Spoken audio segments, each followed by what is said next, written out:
This is Walking Through Acts number 32, if I recall correctly. I hope I have that number right. Episode or installment number 32. Now, they do not follow these videos, do not follow one chapter per video. And so this is 32 in the book of Acts, but it's actually Acts chapter 20. I'm glancing here. Acts chapter 20 verse 1 is where we'll start. If you are watching these along, then of course you have the background of what I'm engaged in here. If you're not, though, if you've just come across it for the first time, I'd encourage you to go back if you're interested. Maybe you're not, but if you are, go back and view some of the others. All of them would be fine. They're only about 15 minutes long, and that's on purpose. I try to keep it around that, give or take a couple minutes, around 15 minutes each. But anyway, all the way back to chapter 1, you will find the Walking Through Acts series. And then before that, even, you can, on our YouTube page or site, you can find Walking Through Mark, the Gospel according to Mark. I did prior to this, and that might be of interest also. If you want to subscribe, that'd be nice. If you want to click on, I believe it has a bell there to click if you wish to be notified whenever a new video is made and uploaded. You're most welcome to do that as well. And tell other people too, if you wish to share the word.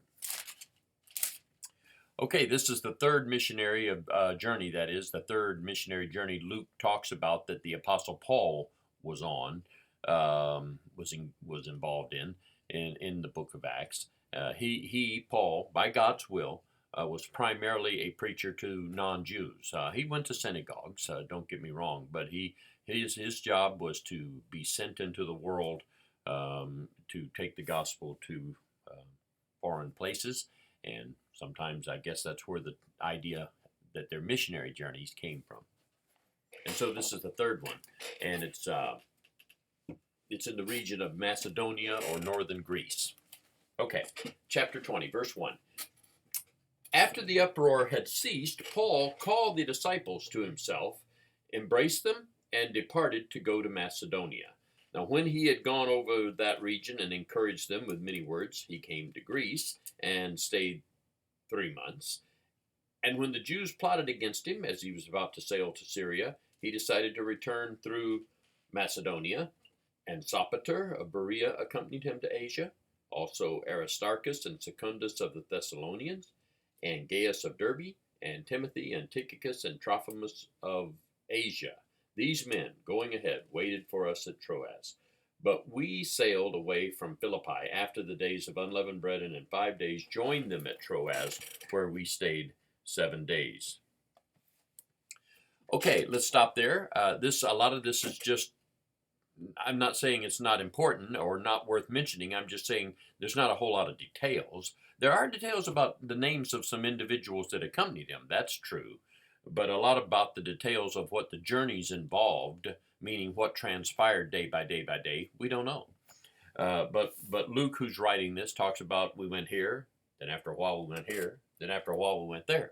And it's basically about as brief a statement of how the journey, not how it was going, but where they went, that could be given. And very little told about how it went, other than it might have altered their direction or their path or their intended trek if they got some opposition or something like that. But otherwise, not too much made by way of commentary. One thing, though, and I already alluded to it, but I'll mention it again, he indicates by name certain ones that are his companions, and there's quite a few men that are journeying with him. Luke, even in talking about we came to this place, shows his involvement by the pronoun we. We went here, we went there. And so at least for some while, not all together, but for some while, Luke is a companion. He's the writer of the book of Acts. He's not with Paul firsthand in everything, but he is in this. And actually, I think we can somewhat safely conclude that Luke had a residence there, or at least was somewhat settled there. I don't know how settled and how much he had his own place and everything, but that was somewhat where he was from a previous episode of Walking Through Acts. We read in a way to show Luke joining in and then dropping off. And here we are back to that place, Troas, where he had joined up with Paul on earlier another occasion. Okay, that's through verse 6. Verse 7. Now this would be in Troas. By the way, I'm told that's the location of ancient Troy. We've heard of a Trojan horse, mythological story and all of that. Okay, so it's that place. Now on the first day of the week, this is verse 7 of chapter 20. Now on the first day of the week, when the disciples came together to break bread, Paul, ready to depart the next day, spoke to them and continued his message until midnight. There were many lamps in the upper room where they were gathered together, and in a window sat a certain young man named Eutychus, who was sinking into a deep sleep. He was overcome by sleep, and as Paul continued speaking, he fell down from the third story and was taken up dead. But Paul went down, fell on him, and embracing him said, "Do not trouble yourselves, for his life is in him." Now when he had come up and broken bread and eaten and talked a long while, even till daybreak, he departed, and they brought the young man in alive, and they were not a little comforted. Which is another way of saying they were greatly comforted. They were not a little comforted, they were greatly comforted. It's just more of an older English type way of saying something. Okay, this is a good story to comment on in a couple ways. First of all, it's interesting to note that even though, as in verse 6, Luke says that they were there for 7 days, he then, after saying that, says on the first day of the week, when the disciples there local came together to break bread, Paul joined in with what they were doing, and being ready to leave the next day, he just preached and preached. Now, a couple things. Now, some of this is reading between the lines a little bit, meaning he doesn't say it, and it's not said per se about him, but you would maybe say, based on what is said, that might be the case. I think it could be said that possibly, at least, and probably maybe even better said, Paul and Luke and some of the others, if they were there, had not gathered with the Christians prior to this for a period of days, a number of days. Maybe you can't prove that without any shadow of doubt, but it says we were there for 7 days, and then the Christians came together on the first day of the week to break bread, and Paul preached. It's almost worded in a way to leave the impression that hadn't been accomplished or done yet. You might say, well, nobody ever did daily get together. Well, that's not true. The Bible talks about in other places, in the book of Acts, talks about people daily, getting together. And so it doesn't seem to be the case here. But that being the case or not, when Sunday came, they call it the first day of the week. When we call it Sunday. When Sunday came, Christians came together to break bread. Now, this would not be coming together to have a potluck or something. No, that was not the case. People eat each day of the week, generally speaking.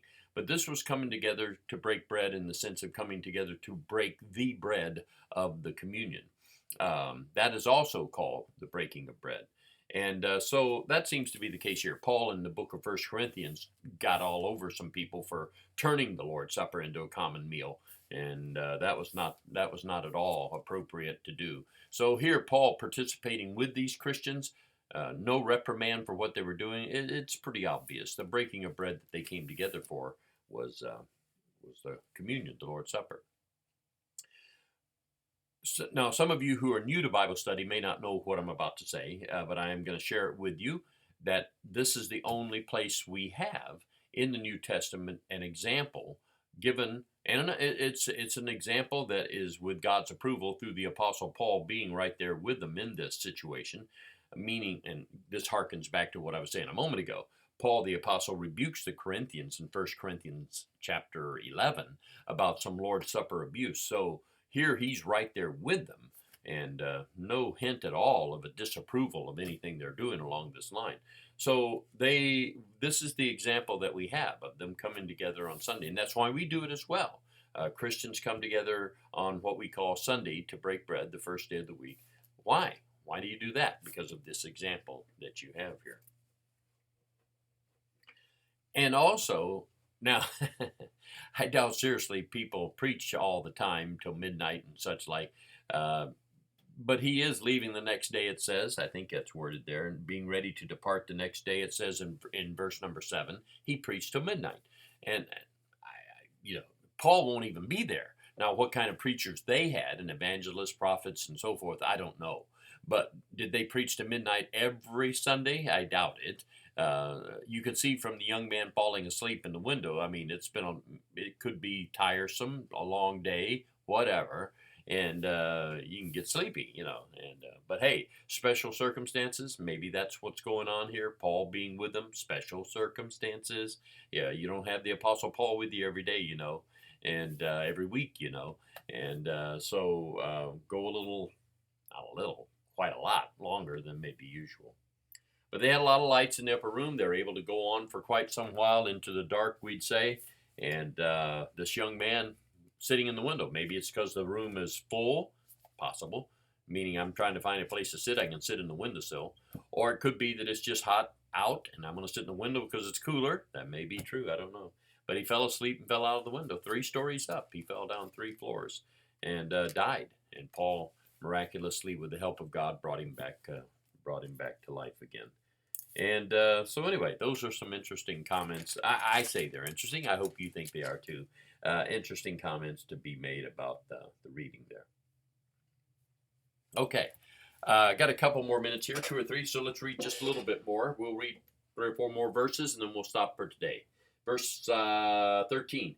Then we went ahead to the ship and sailed to Assos, there intending to take Paul on board, for so he had given orders, intending himself to go on foot. When he had met us at Assos, we took him on board and came to Mytilene,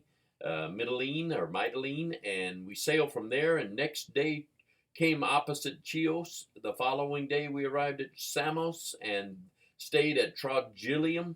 The next day we came to Miletus, and it says, verse 16, for Paul had decided to sail past Ephesus so that he would not have to spend time in Asia, for he was hurrying to be at Jerusalem, if possible, on the day of Pentecost.